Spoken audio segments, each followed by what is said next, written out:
Assalamualaikum warahmatullahi wabarakatuh. Shalom, Om Swastiastu, Namo Buddhaya, Salam Kebajikan.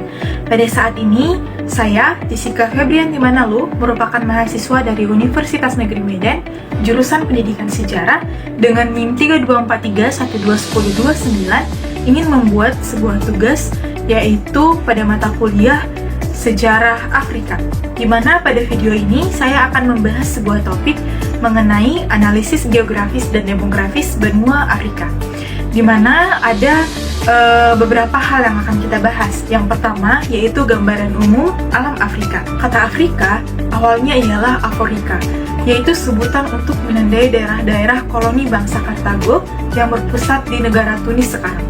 Kurun waktu 8 abad sebelum Masehi setelah jatuh ke tangan bangsa Romawi. Pada perkembangannya, nama Afrika ini menjadi nama keseluruhan benua besar di sebelah barat Asia dan di sebelah selatan benua Eropa. Nah, Afrika adalah sebuah benua, bukan negara. Kamu pasti sering bertanya-tanya, Afrika itu negara sih atau benua? Jadi teman-teman, Afrika itu adalah benua ya. Benua ini merupakan daratan luas yang terdiri dari 54 negara berdaulat.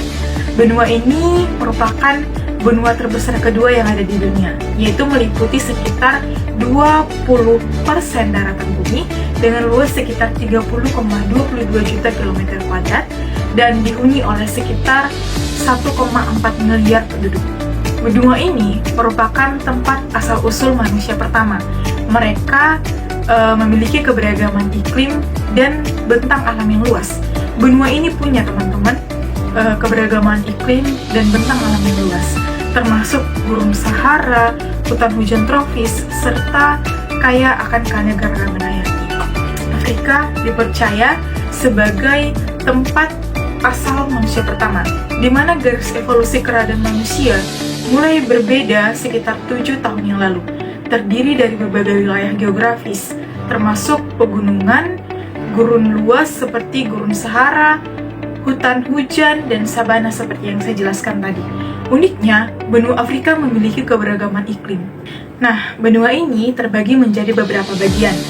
Ada yang pertama itu Afrika Utara, kemudian Afrika Barat, Afrika Tengah, Afrika Timur, dan Afrika Selatan.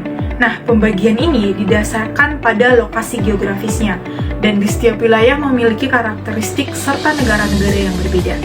Untuk itu, mari kita lanjut ke bagian B, gambaran umum pola kehidupan masyarakat Afrika. Nah, pola kehidupan masyarakat Afrika menunjukkan keberagaman yang sangat tinggi. Sebagian besar penduduk masih bermukim di wilayah pedesaan dan menggantungkan hidup pada sektor pertanian. Meskipun proses urbanisasi kini berlangsung dengan cepat, dari segi budaya, Afrika dikenal memiliki keberagaman etnis, agama, dan tradisi yang luas, dengan mayoritas penduduk memeluk agama Kristen dan Islam, disertai dengan keberadaan kepercayaan tradisional yang masih dijaga oleh sejumlah komunitas.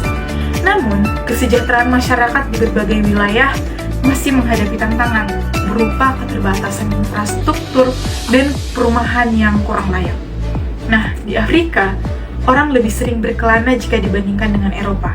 Karena di Afrika hanya terdapat sedikit daerah subur, maka pencarian lahan yang produktif telah menyebabkan seluruh masyarakat, atau tepatnya anggota masyarakat, menjadi orang yang mencari kesempatan hidup baru. Di Afrika terdapat beberapa ras utama, yaitu ras Negroid, yaitu penduduk asli mayoritas, kemudian ada ras Kaukasoid, yaitu terutama keturunan Arab dan Eropa di Afrika Utara dan Selatan, serta kelompok ras khusus seperti bangsa Hamid, termasuk Berber, Hausa, dan Somali. Ras Negroid merupakan kelompok terbesar teman-teman, sedangkan ras yang lain itu ada di beberapa wilayah lagi, tapi tetap ada beberapa juga yang merupakan kelompok yang besar. Kemudian yang C, kita akan membahas mengenai realita geografis dan rasial. Nah, penggunaan kata geografis ini mengandung pengertian sebagai segala sesuatu persoalan mengenai bumi, permukaan 2 atau 3 dimensi. Nah, ciri suatu mitos adalah imajiner, fiktif, atau realistis. Tetapi di dalamnya terdapat sesuatu yang terselubung. Sehubungan dengan hal tersebut, kenyataan apa yang sebenarnya dibalik Afrika the Dark Continent? Pertama adalah sebutan Terra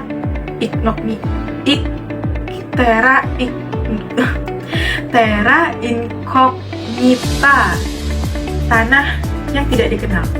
Tidak dikenalnya Afrika adalah akibat dari terisolasinya daerah tersebut, terutama daerah pedalaman dari pusat-pusat peradaban dunia. Nah, mitos mengenai hutan dan singa sebenarnya mencerminkan ketidaktahuan bangsa Eropa serta merupakan suatu kekeliruan. Afrika memiliki wilayah yang sangat luas dengan bentang alam yang beragam meliputi hutan, sabana, padang pasir, dan daerah beriklim tropis. Adapun kawasan yang dapat digolongkan sebagai hutan belantara hanya mencakup sebagian kecil wilayah Afrika, yakni berupa jalur sempit di sekitar Khatulistiwa. Selain itu, meskipun di dalam hutan memang terdapat hewan buas, singa, dan sebagian besar fauna tidak hidup di sana, melainkan berkeliaran bebas di padang terbuka atau daerah sabana. Nah, kesalahpahaman ini tampaknya berakar pada anggapan bahwa kegelapan selalu dikaitkan dengan rimba raya dan binatang buas. Dalam konteks ini, singa menjadi simbol kekuatan bangsa barat terhadap Afrika yang pada masa itu masih dianggap misterius. Nah, kita lanjut ke D, yaitu realita histori dan kultural. Pada saat bangsa barat datang di Afrika, mereka menjumpai banyak hal yang serba rendah, sehingga ditarik kesimpulan bahwa Afrika tidak mampu mengembangkan peradaban. Afrika merupakan benua dengan sejarah panjang dan peradaban yang maju sejak masa kuno. Benua ini dikenal sebagai tempat lahirnya umat manusia karena banyak fosil manusia purba ditemukan di wilayah seperti Ethiopia, Kenya, Tanzania, dan yang lainnya. Sejak dahulu, Afrika telah memiliki kerajaan-kerajaan besar seperti Mesir kuno, Ghana, Mali, dan Songhai yang berkembang dalam bidang politik, ekonomi, dan kebudayaan. Namun, kejayaan tersebut mulai menurun ketika bangsa Eropa datang pada masa kolonialisme dan perdagangan budak. Penjajahan yang dilakukan oleh negara-negara Eropa menyebabkan eksploitasi sumber daya alam dan manusia secara besar-besaran, serta menimbulkan perpecahan etnis akibat pembagian wilayah yang tidak memperlihatkan atau memperhatikan batas budaya.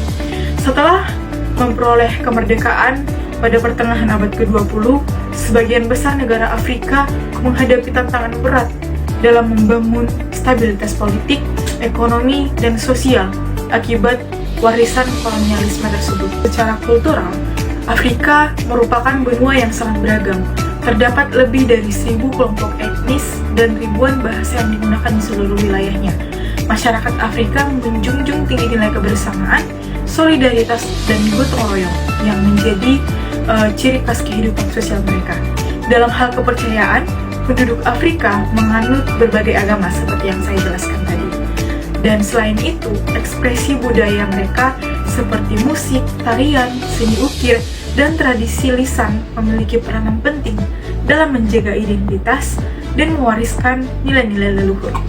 Demikian video yang bisa saya sampaikan. Apabila ada kesalahan dan kekurangan pada video saya memohon maaf. Akhir kata saya ucapkan terima kasih.